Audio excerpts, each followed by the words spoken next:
Dale, vamos a desgranar esto. Hoy nos sumergimos en uno de los textos, bueno, más analizados, debatidos y sobre los que más se ha escrito en toda la historia de la humanidad. El capítulo 3 del Génesis. Ujú, desde luego. Todos conocemos los elementos básicos de la cultura popular, o sea, la serpiente parlante, el fruto prohibido, el paraíso perdido. Pero la misión de esta inversión profunda de hoy es ir mucho más allá de esa superficie que, digamos, todos tenemos en la cabeza. Queremos diseccionar la anatomía de este relato para entender por qué ha moldeado a la filosofía y la moralidad occidental durante milenios. Y para no perdernos en un mar de interpretaciones, vamos a utilizar una lente muy específica. Una herramienta fundamental para este tipo de análisis, sin duda. Vamos a basarnos en la edición de 2009 de la Santa Biblia Reina Valera, la publicada por la Iglesia de Jesucristo de los Santos de los Últimos Días. La genialidad de esta edición particular para cualquiera que busque un estudio riguroso es su aparato crítico. Sí, es impresionante. Está plagada de notas a pie de página que no se limitan a dar opiniones, sino que ofrecen traducciones literales directas del hebreo original y un sistema de referencias cruzadas brutal. Cambia por completo la perspectiva porque pasas de leer una traducción estática a entender los matices del idioma original. Es como tener a un lingüista erudito al lado durante toda la lectura. Y de hecho, esa precisión lingüística es lo que hace que la primera escena del capítulo sea tan fascinante. El texto no pierde el tiempo, arranca introduciendo al catalizador del conflicto, que es la serpiente. Pero lo curioso es que no la describe de entrada como un monstruo aterrador o la encarnación del mal absoluto. El adjetivo que usa es astuta. Astuta, sí. Dice textualmente que la serpiente era astuta, más que todos los animales del campo. Y su acercamiento a la mujer no es un ataque frontal, es una táctica de manipulación psicológica de manual. Y fíjate en la sutileza de esa manipulación. La serpiente no llega negando la autoridad del creador de primeras. Empieza lanzando una pregunta retórica, casi inocente, pero diseñada para sembrar la semilla de la duda. Pregunta, ¿con qué Dios os ha dicho que no comáis de ningún árbol del huerto? Es una exageración flagrante. Claro, es una campaña de desinformación clásica. Dios jamás dijo que no comieran de ningún árbol, solo de uno. Al distorsionar la regla, la serpiente obliga a la mujer a intervenir para corregirla. Y en el momento en que respondes a la provocación, ya has entrado en el debate. La regla divina ha dejado de ser un absoluto incuestionable para convertirse en un tema de discusión. Es que entra al trapo por completo. La mujer responde aclarando la regla. Cita que pueden comer de los árboles, pero especifica sobre el que está en medio del huerto. Y dice, no comeréis de él ni lo tocaréis, para que no muráis. Y lo que me resulta muy llamativo, es que ella añade esa cláusula de ni lo tocaréis. Ujú. Refuerza la severidad de la prohibición, casi como si estuviera creando un cerco de seguridad mental alrededor del árbol.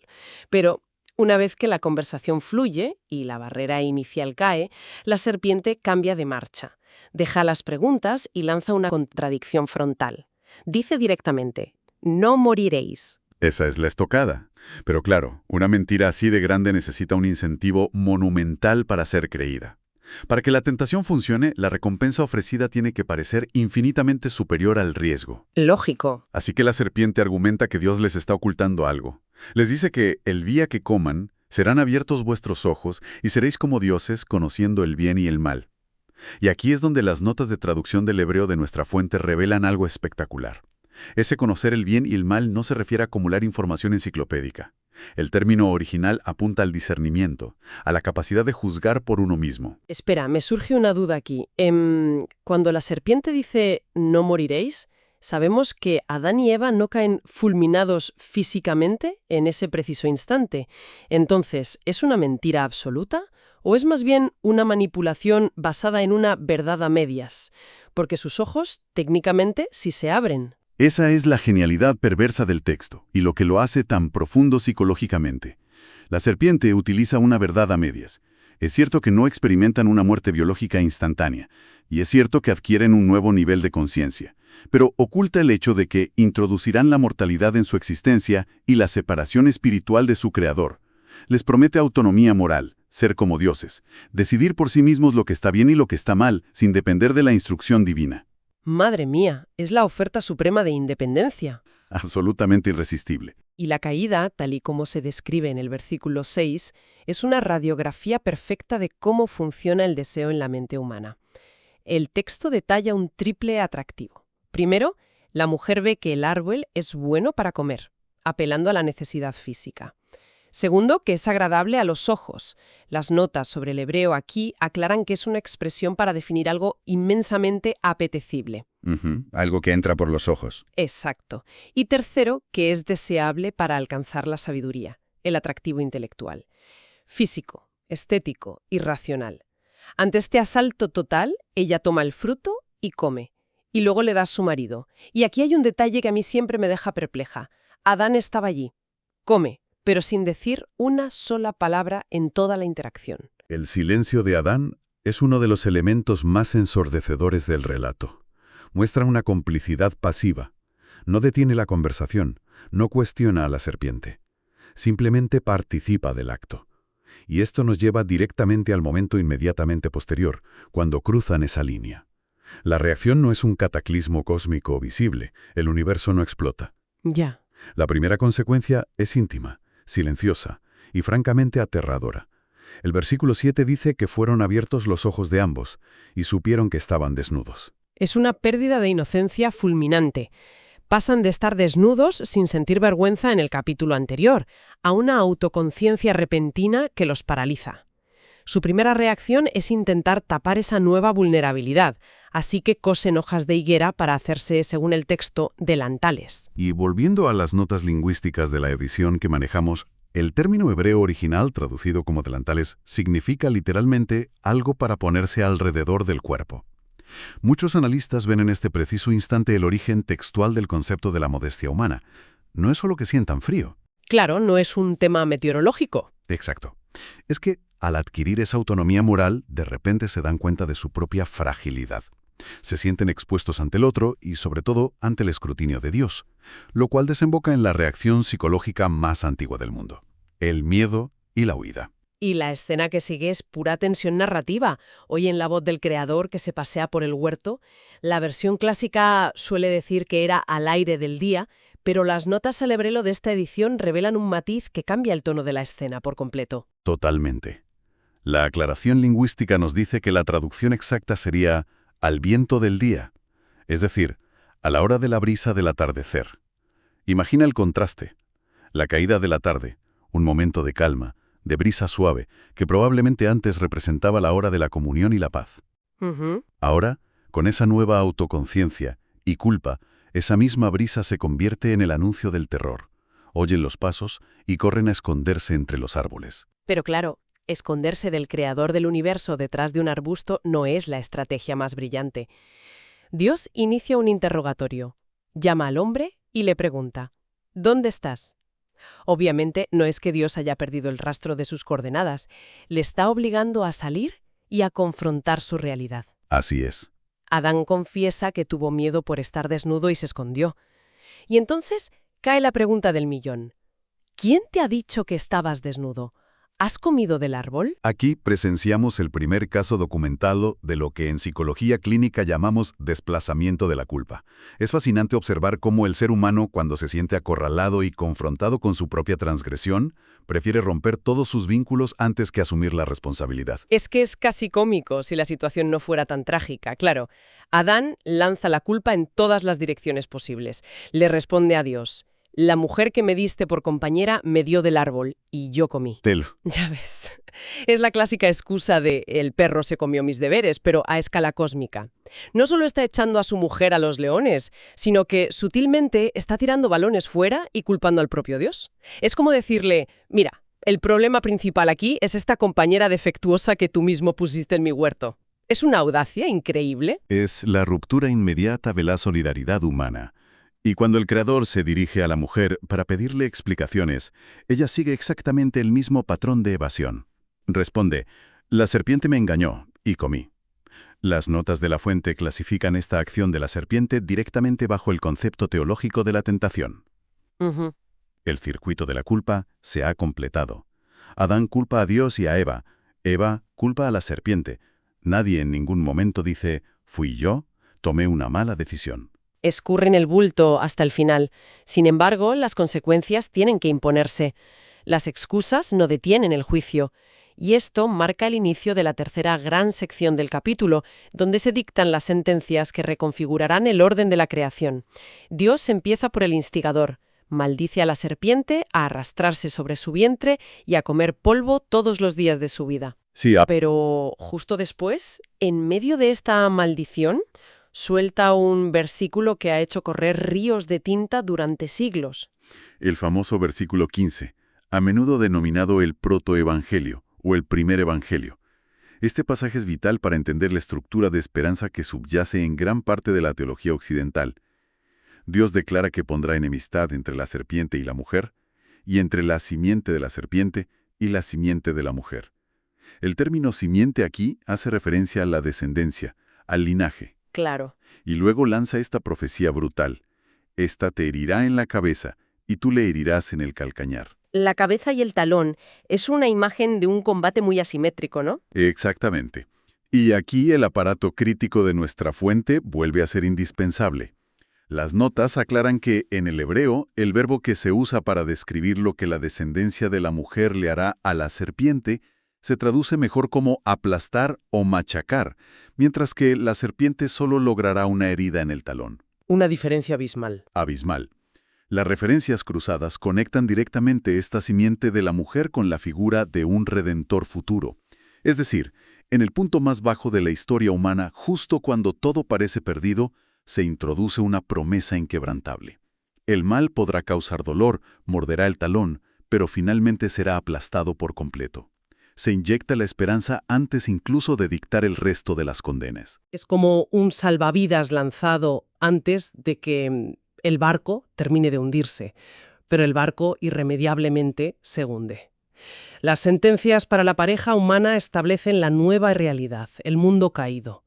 Para la mujer, las consecuencias se centran en la multiplicación de los dolores en sus embarazos. Y, otra vez, la precisión de la nota al hebreo es reveladora. Aclara que se refiere a aumentar los malestares a lo largo de todo el estado del embarazo, no exclusivamente en el momento del parto. Además, se instaura una nueva y tensa dinámica de poder. Se le dice que su deseo será para su marido y que él se enseñoreará de ella. La armonía perfecta se ha roto. Y cuando llegamos a la sentencia del hombre, hay un detalle lingüístico que altera profundamente cómo entendemos la ecología y el sufrimiento humano en este relato. Dios no maldice a Adán de forma directa. Eso es lo que me vuela la cabeza. Dios no le dice a Adán, maldito seas tú. Le dice, maldita será la tierra por tu causa. Es el entorno mismo el que sufre un cambio radical. La tierra, que en el Edén producía de forma natural y abundante, ahora se vuelve hostil, producirá espinos y cardos. Se impone la ley del esfuerzo agotador. Con el sudor de tu rostro comerás el pan. Es la introducción de la entropía en la experiencia humana. El trabajo deja de ser un mero cuidado del jardín para convertirse en una lucha constante por la supervivencia contra una naturaleza que se resiste. Y todo esto culmina con el decreto más duro: la mortalidad biológica ineludible. Dios decreta que este esfuerzo durará hasta que vuelvas a la tierra, porque de ella fuiste tomado, pues polvo eres y al polvo volverás. Es la constatación de la finitud. El ser humano ahora está sujeto al desgaste del tiempo y a la muerte física. Menudo cambio de paradigma en solo unos versículos. Pasan de un huerto de abundancia inmortal a un paisaje de espinos, sudor y tumbas. Y así entramos en la recta final del capítulo, que combina el exilio definitivo con unos actos de misericordia que a menudo pasamos por alto. A pesar de todo el desastre, la vida sigue. Adán le da un nombre propio a su esposa, la llama Eva. Sí, la madre de todos los vivientes. Exacto. El texto mismo explica que es por cuanto ella fue la madre de todos los vivientes. Es una afirmación de futuro frente a la condena de muerte. Hay mucha dignidad en ese gesto de nombrar, y la deidad responde con otro acto de profunda compasión. El versículo 21 relata que Jehová Dios hizo a Adán y a su mujer túnicas de pieles y los vistió. Fíjate en el contraste. Ellos intentaron cubrir su vergüenza con hojas de higuera, algo frágil, temporal, que se seca y se rompe. Dios interviene y les provee una cobertura real, duradera.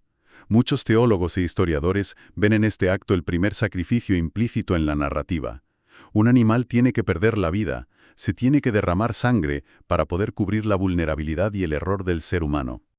Es una imagen poderosísima. El Creador vistiendo a sus creaciones rebeldes antes de dejarlas ir.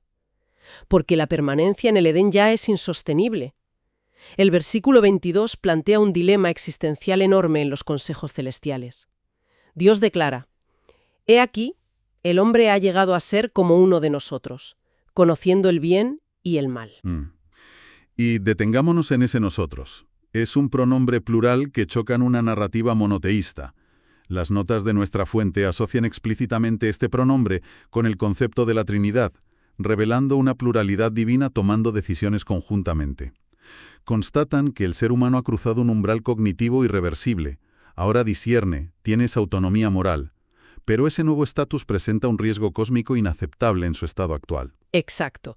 El peligro inminente es el otro árbol. Dios advierte que no vaya a ser que el hombre alargue su mano, tome también del árbol de la vida y viva para siempre. Eso es.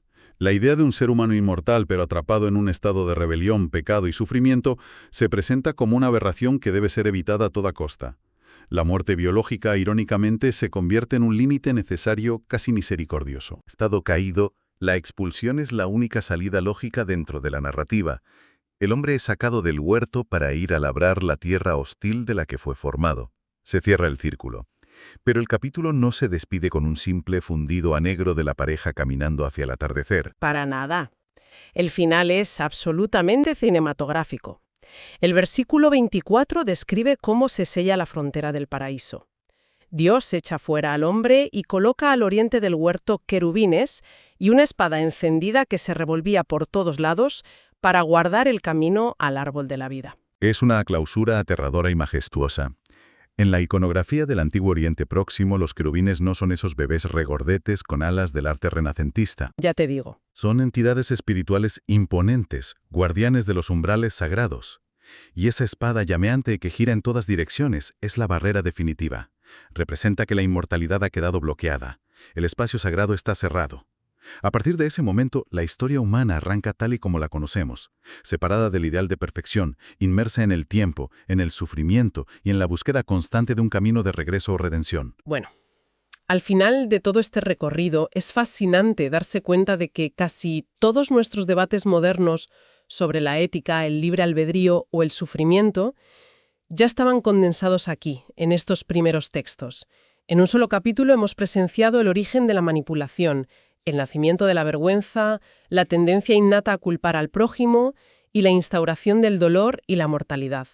Pero simultáneamente hemos visto la promesa de una victoria final sobre el mal y el cuidado divino incluso en medio del castigo. Y por eso, este conocimiento no es solo erudición antigua, es el molde fundacional de nuestra forma de entender el mundo para cualquiera que se acerque a estudiarlo.